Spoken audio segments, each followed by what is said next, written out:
12-0, yan daw ang target ng Team Pinoy sa midterm election sa Mayo. Pero nababahala raw dito ang United Nationalist Alliance at baka mauwi umano sa dayaan ang target ng Administration Coalition. Saksi si Sandra Aguinaldo.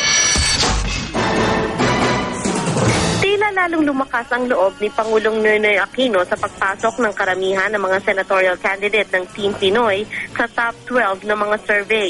Kaya sabi niya nang mag-ikot sa Iloilo at Capiz, sisikapin daw nilang maabot ang 12-0 victory sa kanilang ticket.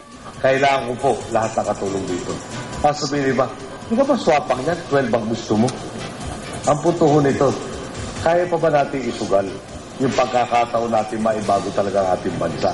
Ganadong-ganado man ang Pangulo, hindi kinumpleto ng mga kasamang senatorial candidate ang paglilibot nila. May punto pa kang si Jambi Madrigal na lang ang natira.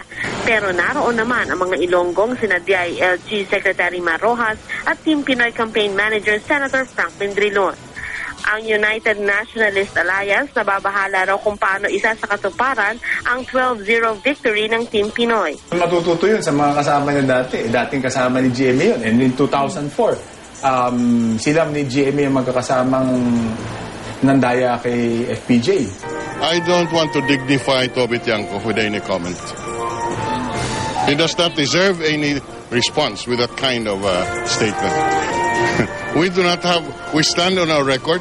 Wala po kaming kasaysayan na nandaya kami. Ang partidong Lakas CMD naman, inilabas na ang pangalan ng 6 sa 10 kandidatong kanilang i-endorso.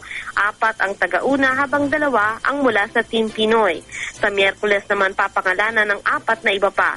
Ang 2 natitirang slot, iiwan na raw sa mga lokal na kandidato na mamili ng i-endorso.